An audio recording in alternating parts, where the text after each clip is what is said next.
Greetings everyone, my name is Espio the Chameleon, and today I will be reading you all Chapter 10 of The Walking Dead Hope, a Walking Dead fanfiction written by Goofy Gomez from Wattpad. Goofy Gomez, thank you very much for giving us permission to read your story. Now this is apparently a love story between Clementine and Louis from the video game franchise called The Walking Dead.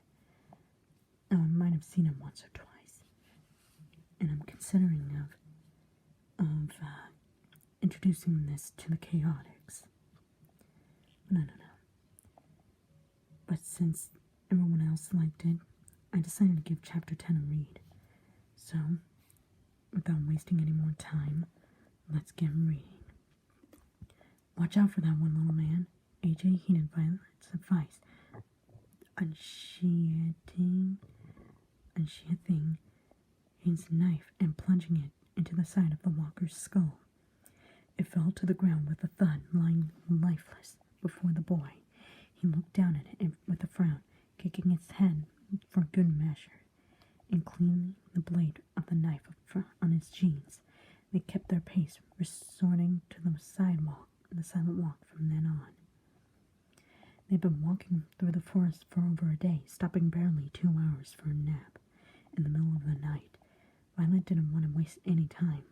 The afternoon sun shone over them brightly, covering them in a blanket of warmth. A soft breeze blew past them, rustling the leaves around them. Violet looked at the boy with a few paces ahead of her. She thought about what he must have been feeling. Clementine was the only mother AJ had ever known, and to have that taken away so suddenly must not be pretty. Heck, Violet knew a little about that. After another hour of trekking, the school's walls loomed ahead of them, when a spot of Vasen on the watchtower. She waved at him. He replied with a thumbs up and called for Willie to open the gate. Once inside, Asim approached her with a worried expression. She wasn't due back for another week after all. Something happened, he asked, eyeing AJ next to her, who wouldn't meet his eye. I thought you were staying all week. Change of plans, she replied, crossing her arms. Before she could continue, Minnie walked out of the dorms and spotted her, running directly at her. The redhead wrapped her arms around her girlfriend. The blonde returning the pressure in kind. What is it? Minnie asked, raising an eyebrow at Violet. Clem's been taken, she said simply. A round of gasps coursed through the group, all their eyes fixed on AJ and Violet. They all talked at once, asking millions of questions Violet didn't have the answers to. With a stern glare, she shut them all up and cleared her throat. Apparently she and Gabe were on a hunting trip, and he lost track of her. He explained to the agitated group. Louis left with Javi not long after I arrived to go to some community up north that they think could help them find her.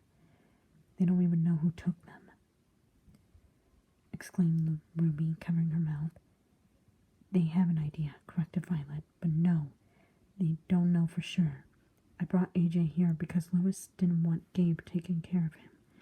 I could take care of myself, AJ muttered, the first words he'd spoken since they left Richmond. Sim grinned at him and nodded. Of course you can, buddy, but it's good that you're here with us while everything is sorted out. How is Louis? Minnie inquired, pursing her lips. Violet sighed, shaking her head. He's bad, guys, she told them. She figured lying wasn't getting her anywhere, so honesty is the way to go. He didn't even try to give me that stupid handshake he always does. Poor thing, he must have been going through hell, commented Rumi. 10 walked forward, approaching AJ. He opened his arms, embracing the 10-year-old. Taken aback, AJ stared at him for a second before sinking into the hug. His eyes tightly shut. The rest of the adults stared at them, lowering their eyes. So, said Omar, crossing his arms and looking around. How can we help? The engine of the sedan growled at Javi, stepped on a pedal. They were cruising through the desolate road, a good number of broken-down cars littering it every now and then. Louis looked out the window, fidgeting with his fingers. "How you doing, man?" he heard Javi's voice on his left, pulling him out of his rather grim thoughts. He looked back at the older man, his shoulders slumped and his eyes tired. "I don't even know," he managed to get out, his voice hoarse. "Look, I know this is not what you want to hear right now," Javi began, casting a side glance at the freckled man. "But you gotta get your head in the game. Clementine needs you right now, and sulking in the corner is not gonna bring her back any faster." "I know, Javier," Louis snapped, frowning. "It just sucks. We've never been apart this long without knowing when we see each other again is all." "I understand," Javi claimed, squinting to see a sign on the side of the road that read Alexandria, 30 miles. "We're nearly there," he added, while Louis sighed deeply. Lizzie placed a comforting hand on his shoulder, and he offered her a sad smile. He wasn't used to sympathy from people who weren't Clem. His wife knew all of his secrets, both good and bad. Now she was trapped, God knew where, and he didn't even know where to begin looking. "But enough about that," Javi said, changing the subject. He fumbled for words before snapping his fingers. "Tell me about your wedding. How did that happen?" Louis smiled at the question, glad to reminisce about good times. He cleared his throat. "It was about 3 months ago," he began, looking far into the distance. "We were doing a running supply with us. That's our leader currently, and we happened upon a broken-down car with the dead couple inside." "Already loving the preamble?" Javi teased, raising an eyebrow. "Bear in mind, I'd been thinking about popping the question for some time, but I wanted to be perfect for her," Louis explained, fingering the ring in his left hand. "So when I inspected these corpses and saw the rings, I knew this was a sign from the universe. By sheer dumb luck or chance, they were inscribed with the initials C and L. These people were probably not called Louis or Clementine, of course," he said, shrugging, "but I wasn't complaining. So I had the motive in the rings. I just needed the perfect time." Javier listened intently as Louis retold the story, his eyes fixed on the road ahead. "A few days later, it was mine and Clem's 5-year anniversary, so Violet let us have the day off to do as we pleased," he continued, remembering the day they spent in the piano room playing random songs and making up lyrics as they went. Javi coughed and raised an eyebrow at the man smirking. Louis caught his look and frowned. "No, not that, you animal," he said, chuckling and shaking his head.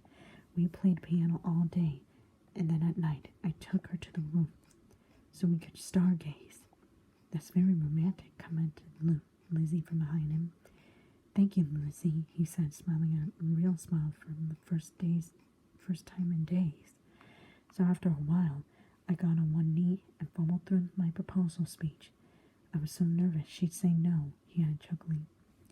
Haven't you guys been together for 5 years already?" Javi asked, slowing down at the sight a sign saying they were close. "Yeah, but who knows? Maybe she wouldn't like me anymore after almost tripping my own feet." "I doubt that," Javi reassured him, pulling up next to the thicket of trees that opened up to a dirt path. A trio got out and started walking down it, the sun starting to set behind them and casting large shadows on them. They walked for about 10 minutes until they reached a large wooden wall that spanned the length of rather large stretch of flat land.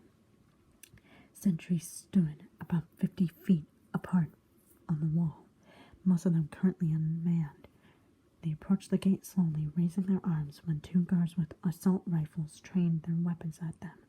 "Who goes there?" boomed the deep voice of one of the guards, the safety of his rifle coming on. "I'm I'm Javier Garcia, he said, gesturing to himself slowly. They're my friends, and these are my friends, Louis and Lizzie. We came here looking for Jesus. Is that so? Asked the other guard in a mocking tone, glancing at his partner, chuckled. A third voice, much higher than the guard's, came from the other side of the gate. Open the gate. And this is where we'll stop for part 1. Stay tuned for part 2 of Espio the Chameleon reads Chapter 10 of The Walking Dead.